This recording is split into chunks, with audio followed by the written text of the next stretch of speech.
Taste the Daily.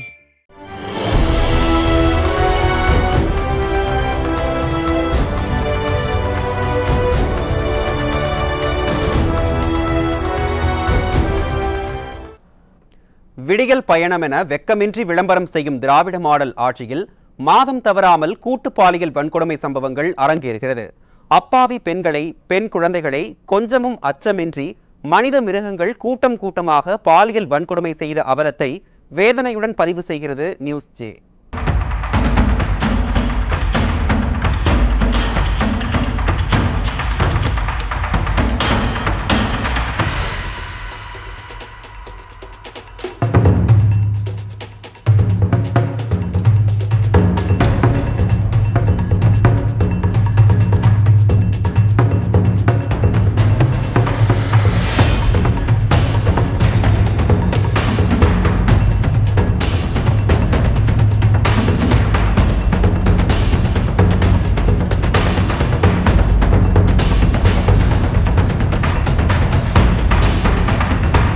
இப்படி தந்தையாக இருந்து திட்டங்கள் தீட்டுகிறேன் என வாய்ப்பந்தல் போடும் ஸ்டாலின் ஆட்சியில் மாதம் தவறாமல் 2 கூட்டு பாலியல் வன்கொடுமை அரங்கேறி வருகிறது.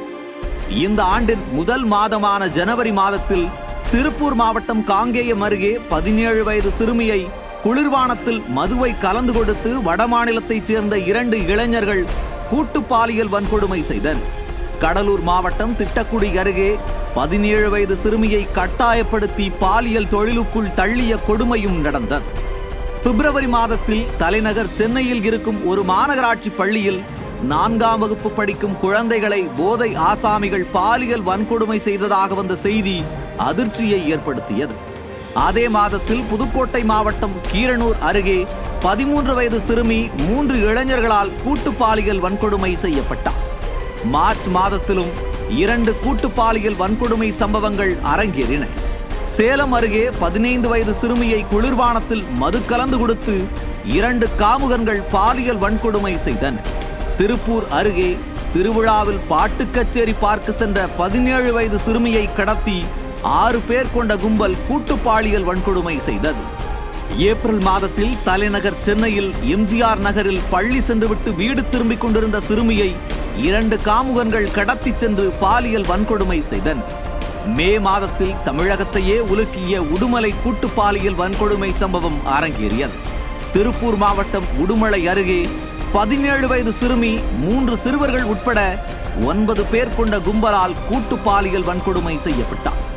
அதே மே மாதத்தில் சென்னை வளசரவாக்கம் பகுதியில் அரசு பள்ளியில் பயிலும் ஏழை மாணவிகளை பாலியல் தொழிலுக்குள் தள்ளி பல்வேறு மாநிலங்களில் இருக்கும் காமுகன்களுக்கு பரிசாக்கிய ஒரு கும்பல் சிக்கியது. மேலும் தேனி அருகே தந்தை வாங்கிய கடனை திருப்பித் தராததால் 19 வயது இளம்பெண் 5 பேர் கொண்ட கந்துவட்டி கும்பலால் கூட்டு பாலியல் வன்கொடுமை செய்யப்பட்ட சம்பவமும் அரங்கேறியது. ஜூன் மாதத்தில் திருச்சி அருகே 16 வயது சிறுமியை திமுக பிரமுகர் ராஜ்குமார் உட்பட 2 கூட்டு பாலியல் வன்கொடுமை செய்து அதை வீடியோவாக பதிவு செய்து மிரட்டி மீண்டும் மீண்டும் பாலியல் வன்கொடுமை செய்த அவலம் அரங்கேறியது. ஜூலை மாதத்தில் அரியலூர் மாவட்டம் ஜெயங்கொண்டம் அருகே மனநலம் பாதிக்கப்பட்ட 13 வயது சிறுமியை 3 முதியவர்கள் கூட்டு பாலியல் வன்கொடுமை செய்த கொடுமை நிகழ்ந்தது. ஆகஸ்ட் மாதத்தில் தமிழகத்தில் உள்ள பெற்றோர்களை எல்லாம் அதிர்ச்சிக்குள்ளாக்கிய கிருஷ்ணகிரி தனியார் பள்ளி சம்பவம் நடந்தது. பள்ளி கல்வித்துறையின் செயல்பாட்டின்மையால் தனியார் பள்ளிக்குள் நுழைந்த காமுகன்கள் போலி NCC முகாம் நடத்தி 13 மாணவிகளுக்கு பாலியல் தொல்லை கொடுத்த அவலம் அரங்கேறியது. தஞ்சை மாவட்டம் பாப்பாநாட்டில் 2 சிறுவர்கள் உட்பட 6 பேர் கொண்ட கும்பலால் இளம்பெண் கூட்டு பாலியல் வன்கொடுமை செய்யப்பட்டார். செப்டம்பர் மாதத்தில் பல கூட்டு பாலியல் வன்கொடுமை சம்பவங்கள் நடந்தது. தேனி மாவட்டம் ஆண்டிப்பட்டியில் 15 வயது பள்ளி சிறுமியை 7 பேர் கொண்ட கும்பல் கூட்டு பாலியல் வன்கொடுமை செய்தது. அதே மாதத்தில் திருவண்ணாமலை மாவட்டம் செங்கம் அருகே 11ஆம் வகுப்பு மாணவி 3 பேர் கொண்ட கும்பலால் கூட்டு பாலியல் வன்கொடுமை செய்யப்பட்டார். தஞ்சாவூர் மாவட்டம் பூதலூர் அருகே 40 வயது மதிக்கத்தக்க பெண்ணை 2 கூட்டு பாலியல் வன்கொடுமை செய்தனர். சிவகங்கை மாவட்டம் மானாமதுரை அருகே சினிமா பார்த்துவிட்டு வீடு திரும்பிய பெண் 5 பேர் கொண்ட கும்பலால் பாலியல் வன்கொடுமை செய்யப்பட்டார். அக்டோபர் மாதத்தில் சேலம் அருகே அரசு பள்ளிக்குள் புகுந்த மர்ம நபர்கள் மாணவியை கை கால்களை கட்டி வாயில் துணியை நுழைத்து பாலியல் வன்கொடுமை செய்ய முயன்ற சம்பவம் அதிர்ச்சியை ஏற்படுத்தியது. அதே மாதத்தில் காஞ்சிபுரத்தில் 16 வயது நர்சிங் கல்லூரி மாணவி 3 பேர் கொண்ட கும்பலால் கூட்டு பாலியல் வன்கொடுமை செய்யப்பட்டார். நவம்பர் மாதத்தில் வேலூர் அருகே இயற்கை உபாதை கழிக்க சென்ற 13 வயது சிறுமி 3 பேர் கொண்ட கும்பலால் கூட்டு பாலியல் வன்கொடுமை செய்யப்பட்டார். அதே மாதத்தில் திருவாரூர் மாவட்டத்தைச் சேர்ந்த கல்லூரி மாணவி மயிலாடுதுறை அருகே 8 பேர் கொண்ட கும்பலால் கூட்டு பாலியல் வன்கொடுமை செய்யப்பட்டார். டிசம்பர் மாதத்தில் கன்னியாகுமரி மாவட்டத்தில் +2 மாணவி 3 பேர் கொண்ட கும்பலால் கூட்டு பாலியல் வன்கொடுமை செய்யப்பட்டுள்ளார். இந்த விடியல் ஆட்சியில் மாதந்தோறும் கூட்டு பாலியல் வன்கொடுமை சம்பவங்கள் சர்வசாதாரணமாக நடந்து வருவது இந்த செய்தி தொகுப்பின் வாயிலாக விளங்கும்.